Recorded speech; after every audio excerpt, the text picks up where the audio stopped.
नमस्कार पेंशनर्स मित्रों, कई दिनों के गैप के बाद आज आपके सामने उपस्थित हुआ हूं और एक तथ्यात्मक जानकारी को लेकर।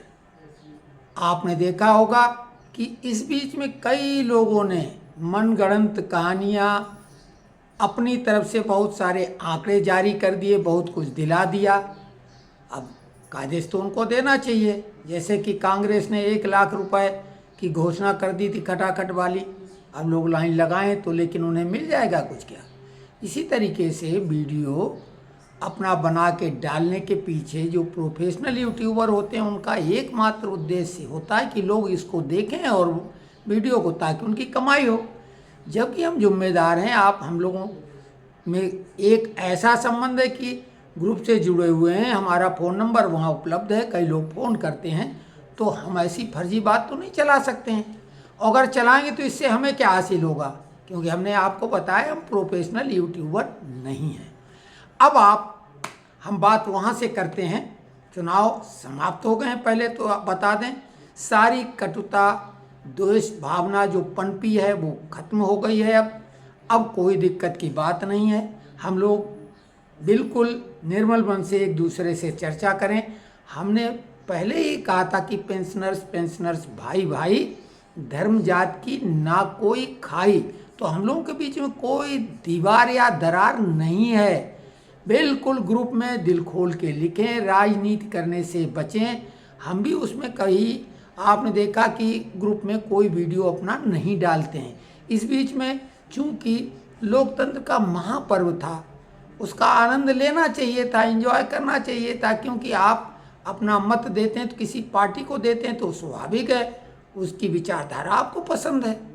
हमने ये कहा था आचार संहिता लगी हुई है, सरकार अभी कोई घोषणा नहीं कर सकती है। ये जो भी बातें चल रही हैं हवाई हैं, कोर्ट केस वाली बातें हैं। अब तो कोर्ट भी छुट्टी पे चला गया है, तो कोर्ट से भी अभी कोई फैसला आने वाला है नहीं।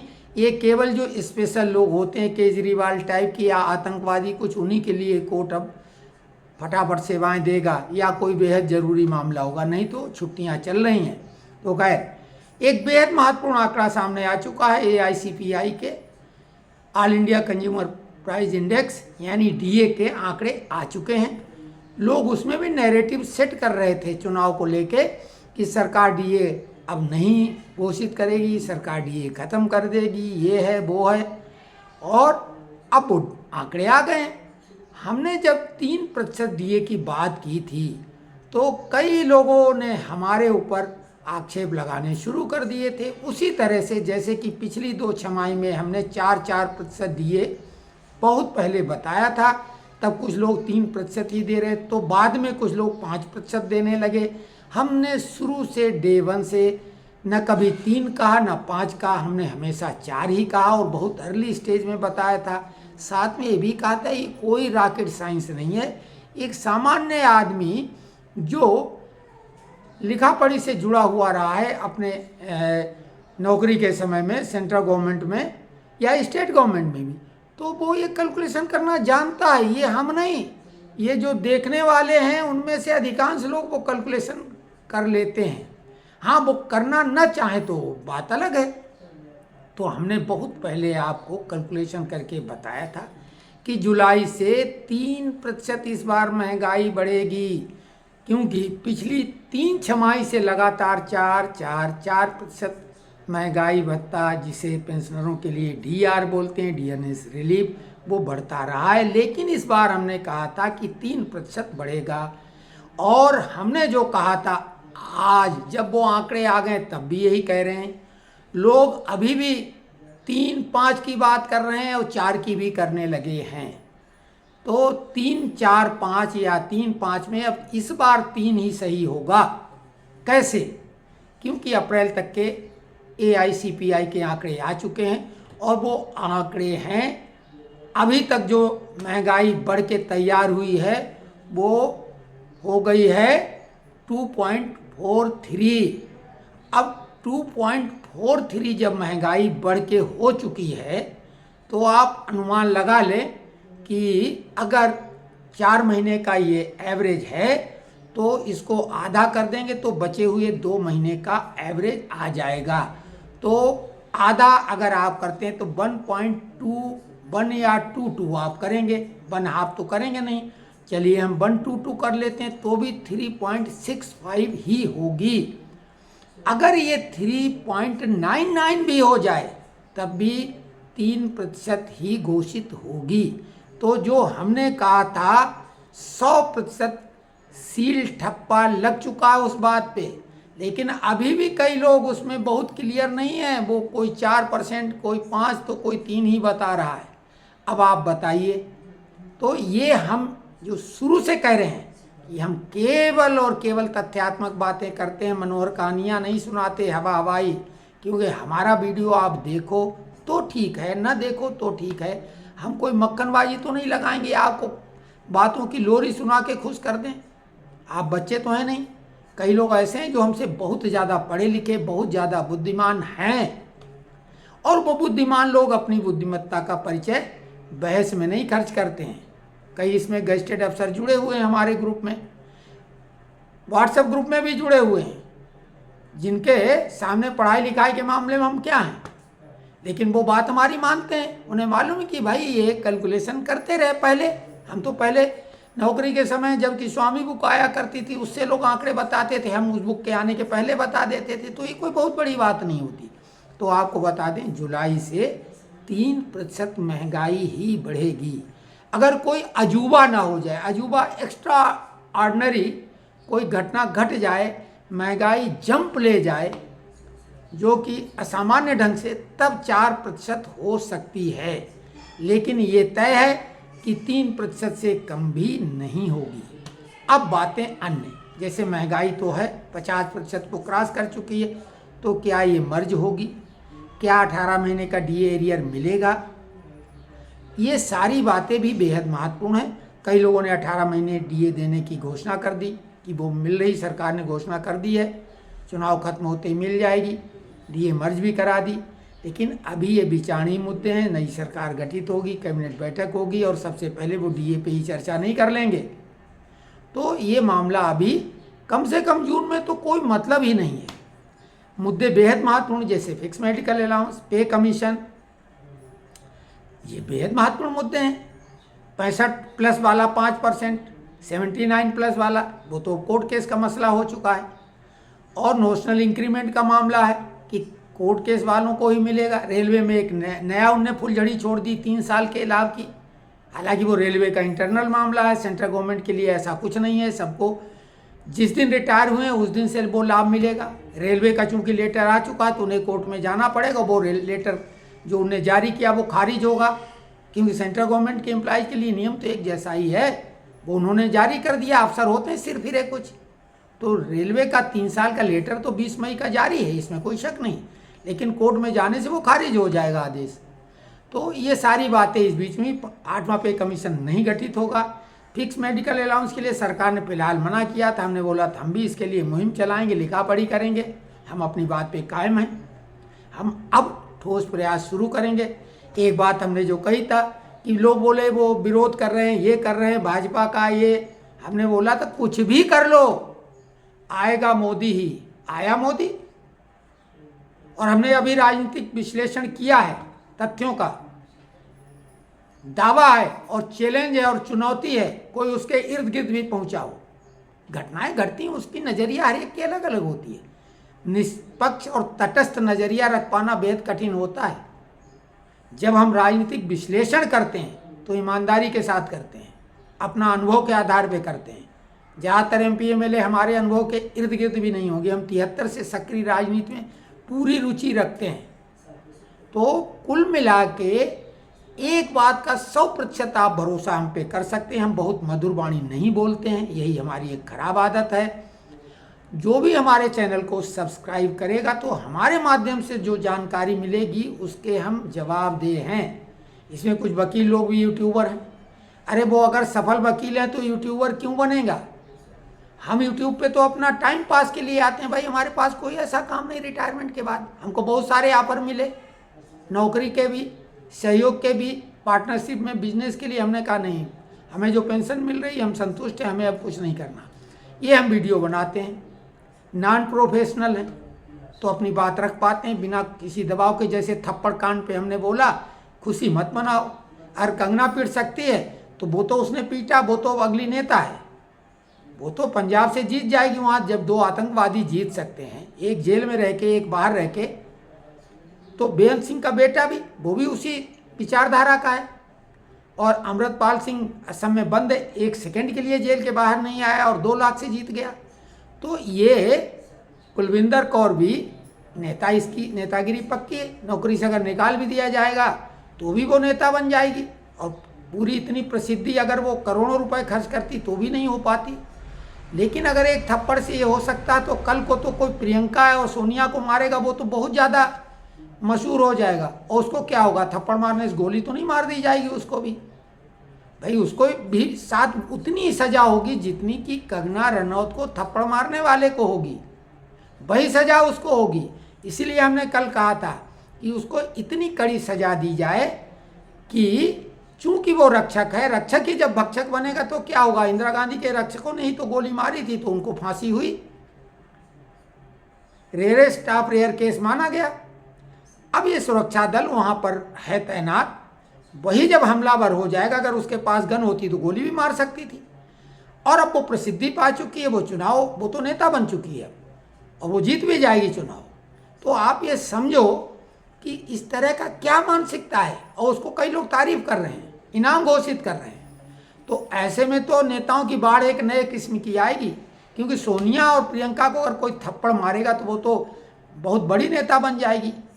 और अगर ये बात तो भी महिलाओं की, पुरुष भी तो मार सकता है, राहुल गांधी भी पीट सकते हैं, कल को कोई नरेंद्र मोदी को भी मार सकता है। भाई ये तो किसी को नहीं छोड़ेंगे फिर ना लोग, नेता लोग वैसे पिटते रहते हैं आम पब्लिक मीटिंग में, कई लोग अपने को खुद पिटवाते हैं, हमले भी करवाते हैं फर्जी, वो तो एक अलग बात है। लेकिन ये गंभीर घटना है, एक सुरक्षा कर्मी ने गालियां दे के और एक किसी आंदोलन पे की गई टिप्पणी को आधार बना के थप्पड़ मारा। तो हम इस टाइप की टिप्पणी करते हैं क्योंकि उसको सख्त सजा मिले, इतनी मिले कि वो चुनाव न लड़ पाए, बस कहानी खत्म। फिर भविष्य में कोई कुछ करेगा नहीं, नौकरी भी जाएगी, चुनाव भी नहीं लड़ पाएगी। तो ये हमारा कहना था। बाकी जितनी भी मांगे अभी कहीं कुछ नहीं है। और जहाँ तक लोग बोलते हैं वो कटौती बंद हो गई है, एक हमारे मित्र बेहद समझदार, उन्होंने बहुत लंबी पोस्ट लिखी थी, उनका लॉजिक 100% सही था और उन्होंने बड़ी विनम्रता से कहा था। नहीं तो इतने स्ट्रांग लॉजिक के साथ आदमी विनम्र नहीं हो पाता, वो पिल पड़ता जिसको कहते हैं। लेकिन नहीं, उनकी तारीफ करनी पड़ेगी श्रीवास्तव जी की। तो उन्होंने कहा था कि भाई जो पेंशन स्लिप आती है उसमें तो वो कटौती वाला हिस्सा दिखाया जाता है, वो कटौती नहीं, वो आपने पेंशन जो बेची थी तो वो कटौती मान लो, लेकिन वो 15 साल के पीरियड के लिए फिक्स हो चुकी है। अब उस पर स्टे मिलने से तो क्या जो कटौती शब्द आ रहा तो उतनी पेंशन बढ़ के मिलने लगी। चलिए आप स्टे में अभी नहीं, आपके लिए जो लोग गए क्या उनको बढ़ के मिलने लगी? नहीं, किसी को एक पैसा भी बढ़ के नहीं मिल रहा। यही पेच है, शब्दावली कुछ भी। अब नोशनल इंक्रीमेंट का मतलब होता है कि जिस तारीख को वो घोषणा की जाए उसी तारीख से लाभ मिलना, लेकिन नोशनल इंक्रीमेंट की परिभाषा बदल गई कि नहीं? क्योंकि नोशनल का मतलब काल्पनिक होता है, वेतन वृद्धि नोशनल इंक्रीमेंट का, लेकिन वो तो जिस तारीख से सेवानिवृत्त हो उस तारीख से एक एक्स्ट्रा इंक्रीमेंट मिलेगा। तो परिभाषाएं अपना स्वरूप बदल लेती हैं देश काल और परिस्थिति के अनुसार। तो ये जो स्टे वर्ड है, कोई कोर्ट का आदेश नहीं है, स्टे है, अभी दूसरे पक्ष की दलीलें आना बाकी हैं। और ये हमने चैलेंज किया था कि अगर 10 साल 8 महीने में दुनिया का कोई भी वकील ये दिला देगा वापस तो हम वीडियो बनाना छोड़ देंगे। और अगर कोई वकील चैलेंज करता, क्योंकि एक वकील साहब ने किया है, तो वकालत छोड़ दें, हो जाए ये बात। और नहीं तो कम से कम यूट्यूब में वीडियो गलती से फिर ना बनाएं, क्योंकि हमारा चैलेंज है 100 का 100% है। ये जो हमारा अनुभव कि 10 साल 8 महीना नहीं हो सकता, असंभव। हाँ, कुछ धुंधली उम्मीद 11 की कर सकते हो राउंड में, लेकिन 11 की धुंधली उम्मीद। मामला 12 का बहुत परफेक्ट है, क्योंकि गोपाल मिश्रा जी जो रेलवे के हैं और स्टाफ साइड के नेशनल काउंसिल जेसीएम मेंबर के स्टाफ साइड के प्रतिनिधि हैं। उन्होंने मांग 12 साल की थी, सरकार ने पॉजिटिव रुख भी दिखाया था, क्योंकि गुजरात सरकार में 13 साल का मामला हो चुका है। अब सरकार 12 पे मानती या 13 पे, ये अभी बात बाकी है। तो मामला 12-13 पे जाएगा, लेकिन 12 का बिल्कुल दुरुस्त लॉजिक है, इसलिए हम 12 साल की बात कर रहे हैं। जिन लोगों का पीरियड करीब पहुंच गया है, 10 साल को क्रॉस करके 8 महीने के बाद वो पहुंच गए हैं, 10 साल 8 महीने वाले, उन्हें कोर्ट में जाना चाहिए, क्योंकि इंटाइटल ही वही होंगे। कोई कल रिटायर हुआ वो आज तो नहीं जा सकता, इंटाइटल ही नहीं कोर्ट जाने का, उसकी खारिज हो जाएगी रीट। 10 साल 8 महीना जिनका कंप्लीट हो गया है कैलकुलेशन के मुताबिक, वो कोर्ट जा सकते हैं, उनको स्टे मिलेगा। तो जो भी फैसला होगा जिस डेट से, उसका लाभ उन्हें मिल जाएगा, ये है मतलब। और हम फिर बोल रहे हैं कि कोई कटौती जैसा सब जो स्लिप में दिख रही है, तो स्टे मिलने का मतलब यानी कटौती, फिर तो वो वापस मिलना शुरू हो जाए, उतना जुड़ जाना चाहिए। नहीं ऐसा है कुछ, क्योंकि कोर्ट का कोई आदेश नहीं। कोर्ट ने स्टे इस बात को दिया कि वो डेट दर्ज हो गई है, अगर आपके 10 साल 8 महीने कंप्लीट हुए, अगर कोर्ट ये आदेश दे देता है, हाई कोर्ट नहीं, मामला सुप्रीम कोर्ट तक जाएगा, तो सुप्रीम कोर्ट के बाद भी एसएलपी लग सकती है। फाइनल जो डिसीजन आएगा वही लागू होगा और उसमें टाइम लगेगा।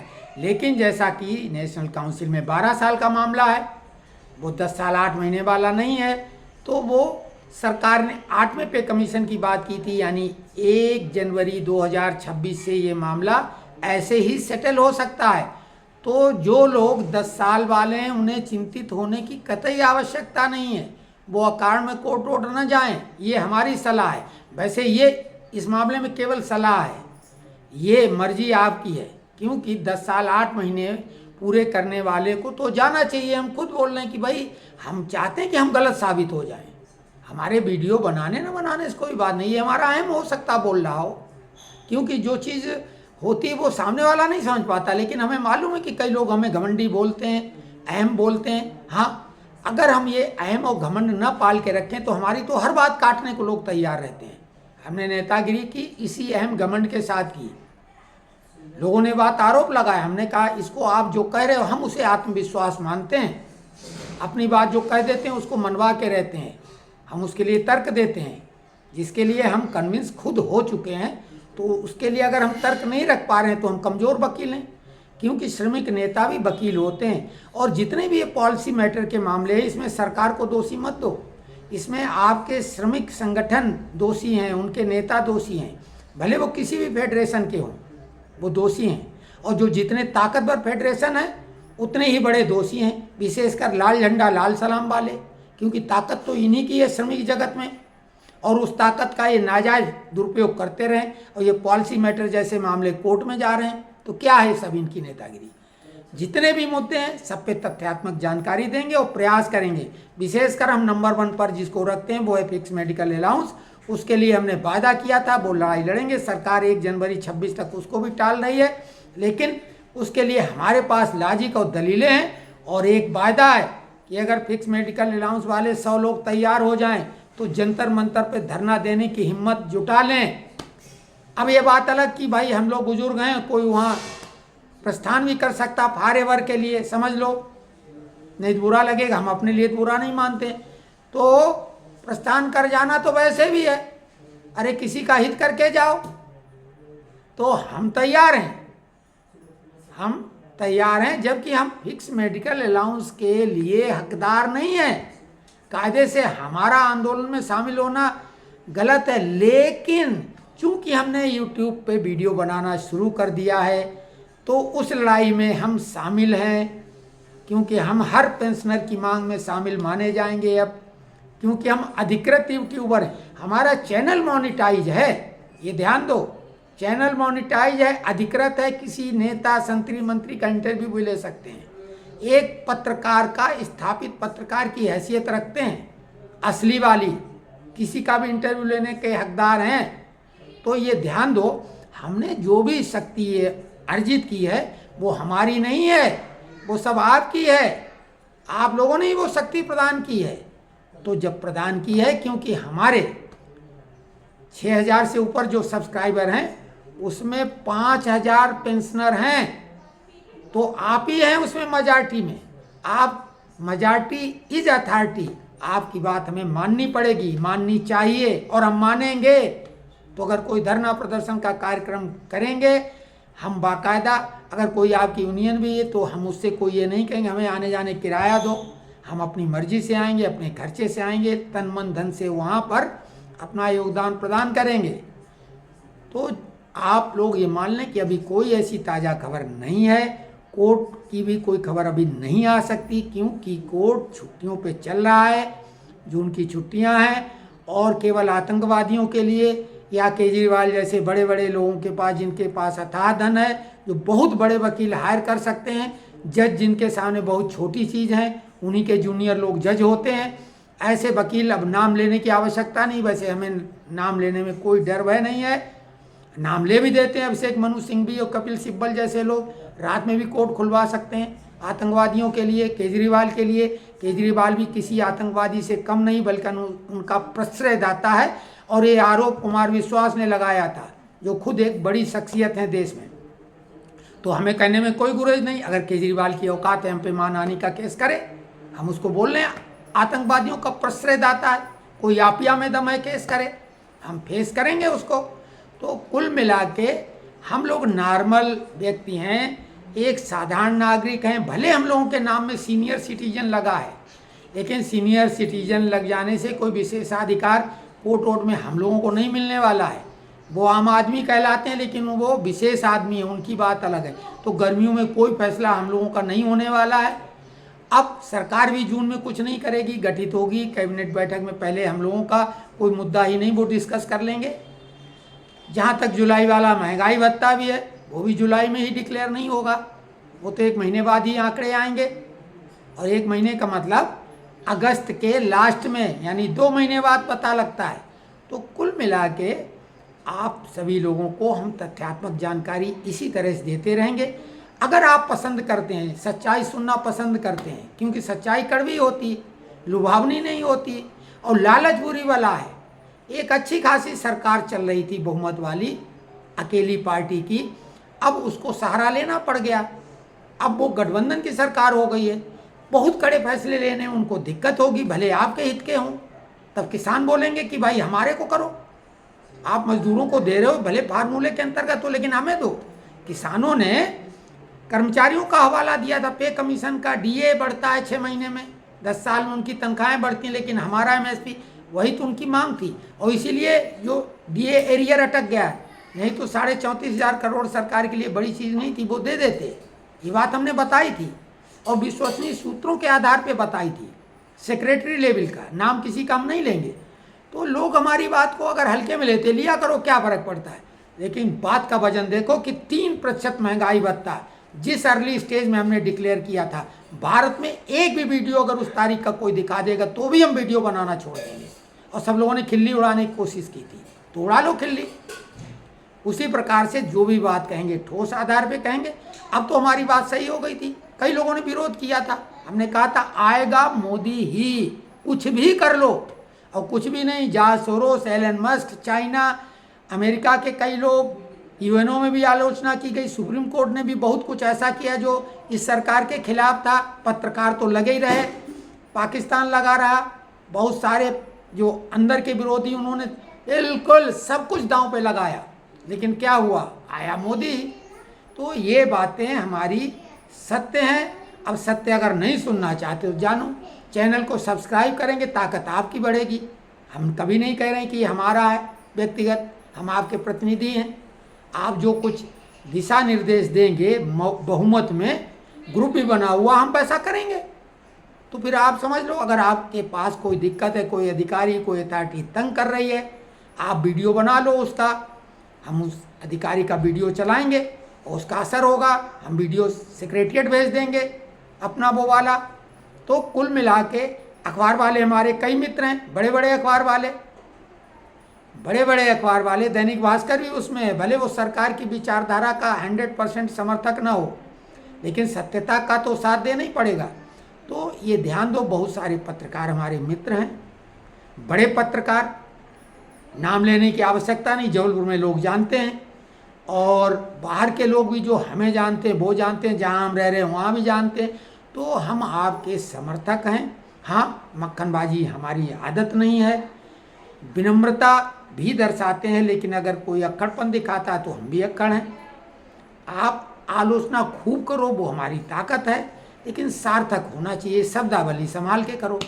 और अब सारा वैमनस्य जो चुनावी माहौल में पैदा हुआ था उसको समाप्त करके पुनः एक बात दोहराते हैं कि पेंशनर्स भाई भाई, राजनीति की नहीं है कोई खाई, राजनीति की वजह से कोई खाई नहीं, क्योंकि पिछली बार तो हमने कहा धर्म जात की न कोई लड़ाई। तो हम लोग तो एक ही बिरादरी है पेंशनर्स, चाहे वो क्लास 4 का सेवानिवृत्त हो या क्लास 1 का, क्या फ़र्क पड़ता है, हमारे लिए सब है। और हमारे ग्रुप में सभी जुड़े हुए हैं और हम सभी को मित्र बोलते हैं। अफसर को हम, कई अफसर ऐसे हैं कि जो हमारे अच्छे रहे उस ज़माने में, उनको साहब करके, हम सर नहीं साहब करके बात करते थे। अभी फ़ोन पे बात होती है, बोलते यार साहब नहीं बोलो। हमने कहा भाई साहब आप हमारे रहे हैं, हम आपको साहब बोलते थे। अरे बोले अब हम पेंशनर हैं। हमने कहा तो क्या हुआ, हम आपको साहब बोलते थे तो रिश्ते नहीं बदल गए, अभी भी हमारे आप साहब हैं। तो ये हमारी आदत है, जिसको जितना सम्मान दे देंगे, जिसका जो कमिटमेंट कर देंगे वो 100% पूरा करेंगे। और आप इस बात से आकलन कर लो कि इतने एडवांस स्टेज पे डिक्लेयर करते समय हमने बोला था ये कोई रॉकेट साइंस नहीं है, सिंपल कैलकुलेशन है। तो अब बोलिए आप, तो कल अगले वीडियो में उम्मीद करते बनाएंगे, तो उसमें आपके कमेंट्स जो होंगे फ्रेश, उन पे चर्चा करेंगे, उसको आधार बनाएंगे।